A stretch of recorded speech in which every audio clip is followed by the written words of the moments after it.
Hi friends, welcome to my channel. ఇవాల్టి video వచ్చేసి blouse కటింగ్ను చూపించబోతున్నాను.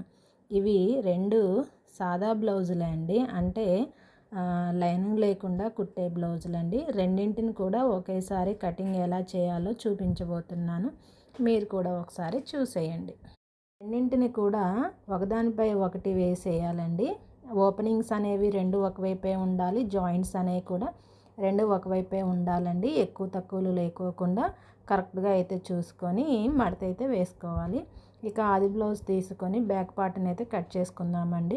బ్యాక్ పార్ట్ రెండు చివర్లు ఉంటాయి కదా, రెండు చివర్లు ఒక చోటకు తీసుకొచ్చి లూజుని అయితే చెక్ చేసుకోవాలి.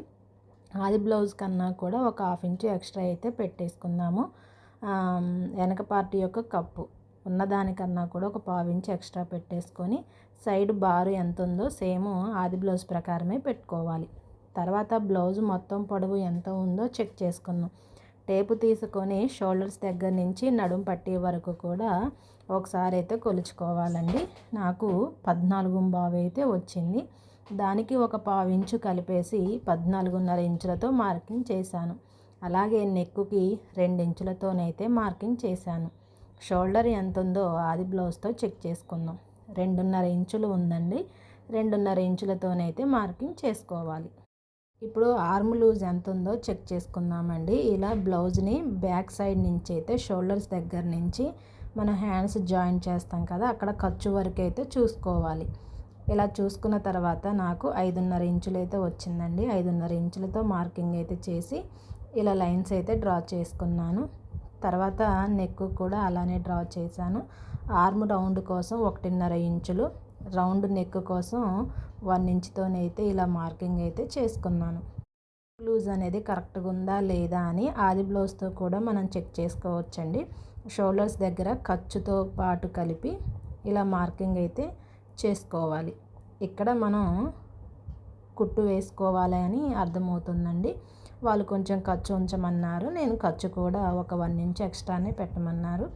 1 ఇంచ్ ఎక్స్ట్రా పెట్టాను. తర్వాత ఆ మార్కింగ్ మీదనే మొత్తం కూడా కట్ చేసుకోవాలి. ఇలా కట్ చేసిన తర్వాత మనం స్టిచ్ ఎక్కడ వేయాలో అక్కడ మార్కింగ్ చేసాం కదా, అక్కడ ఒక చిన్న టక్స్ అయితే ఇచ్చుకుంటే మనం తర్వాతకి స్టిచ్ వేసే టైంలో రెండు వైపులో కూడా సమానంగా స్టిచ్ అయితే వస్తుంది. తర్వాత దీనిలో ఫ్రంట్ పార్ట్ని అయితే కట్ చేసుకుందాం. ఆది బ్లౌజ్ మనకి క్రాస్ కట్ బ్లౌజా సాదా బ్లౌజా అని అర్థం అవ్వాలంటే ఫ్రంట్ పార్ట్ని ఇలా క్రాస్గా ఉక్సుల పట్టి దగ్గర నుంచి చంక వరకు మనం ఇలా పట్టుకుంటే క్రాస్గా వస్తే అది క్రాస్ కటింగ్ అండి. ఇలా ఒక పార్ట్ని బ్యాక్ పార్ట్ని తీసుకొని నెక్ కాకుండా మిగిలిన మొత్తం 4 వైపులు కూడా సేమ్ బ్యాక్ పార్ట్ లాగే మార్కింగ్ అయితే చేసుకోవాలి. ఇప్పుడు దాన్ని తీసేసి ఉక్సుల పట్టీతోటి ఫ్రంట్ పార్ట్ యొక్క నెక్ని అయితే చెక్ చేసుకోవాలి. దానికి సరిపోని నెక్ ఉందండి, మార్కింగ్ చేశాను. అలాగే ఉక్సుల పట్టీ కూడా బారు చూసుకొని మార్కింగ్ చేసుకోవాలి. అలాగే సైడ్కి కూడా బ్లౌజ్ మొత్తం ఎంత పొడవు ఉందో చెక్ చేసుకొని ఇలా మొత్తం మార్కింగ్ అయితే చేసుకోవాలి. ఇక ఇలా మార్కింగ్ చేసిన తర్వాత సేమ్ ఈ మార్కింగ్ మీదనే కట్ చేసుకోవాలి.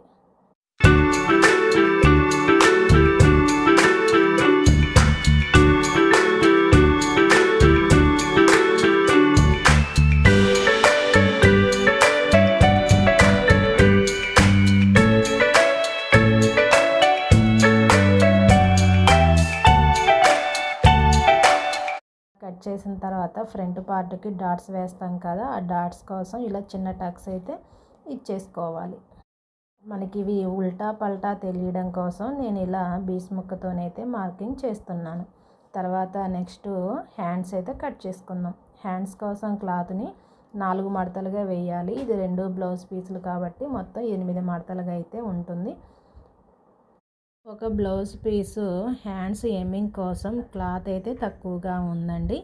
ఆ బ్లౌజ్ పీస్కి నేను హెమ్మింగ్ మందం 1 ఇంచ్ తోటి కుట్టే టైంలో దానికి జాయింట్ అయితే వేస్తాను. ఇప్పుడు ఆది బ్లౌజ్ ప్రకారం హ్యాండ్ అయితే సరిపోయింది, కాకపోతే హెమ్మింగ్ కోసం కొంచెం తక్కువగా ఉంది.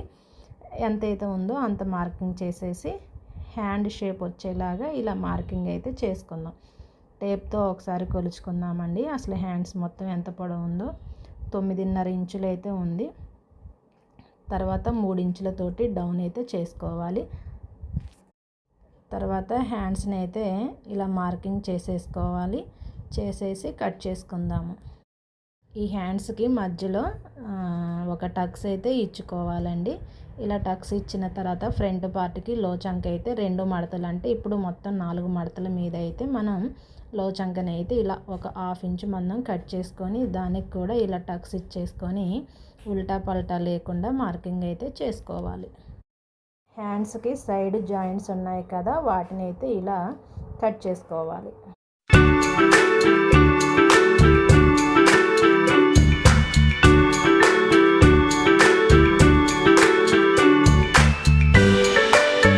ఇక ఈ మిగిలిన క్లాత్లోనైతే మనం షేప్ బెల్టులు కట్ చేసుకోవాలి అండి. ఇక్కడ అంచుల వైపు ఉంటుంది కదా, అక్కడ ఆ క్లాత్లోనైతే నేను షేప్ బెల్టులు కట్ చేయాలనుకుంటున్నాను. కొంచెం సైడ్లో సెంటర్లో కొంచెం జాయింట్స్ పడితే ఆ జాయింట్స్ వేసుకోవచ్చు. ఇక మనకి క్లాత్ తక్కువగా ఉండడం వల్ల అడ్జస్ట్ చేస్తూ అయితే కట్ చేస్తున్నాను. మనం బ్యాక్ నెక్ కట్ చేసిన క్లాత్ ఉంటుంది కదా, దాన్ని అయితే కాజాల పట్టికి యూజ్ చేసుకోవడానికి కట్ చేశాను. ఈ షేప్ బెల్ట్లకి జాయింట్స్ కోసం ఆ మిగిలిన క్లాత్ని సరిపోతుందో లేదో అని ఒకసారి చెక్ చేసుకొని, సరిపోతుంది కదా ఒకసారి ఆది బ్లౌజ్తో తీసుకొని మార్కింగ్ చేసుకుందాం. ఇక్కడ వరకు అయితే సరిపోయింది. జాయింట్స్ వేసే ముక్కలకు కూడా మనం మార్కింగ్ అయితే చేసుకోవాలండి, లేకపోతే అవి కూడా ఉల్టా పల్టా వచ్చేస్తాయి. కనుక నేను వీటికి కూడా మార్కింగ్ అయితే చేస్తున్నాను.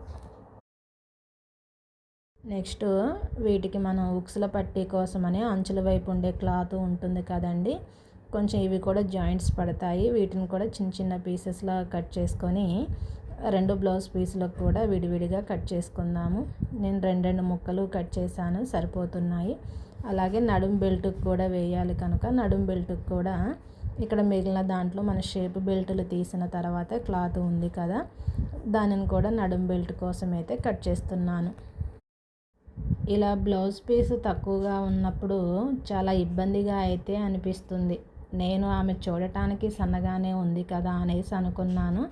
కాకపోతే ఆ కస్టమరు 1 ఇంచు ఎక్స్ట్రా ఖర్చు పెట్టమన్నారు కనుక నాకు బ్లౌజ్ పీస్ అనేది సరిపోలేదు.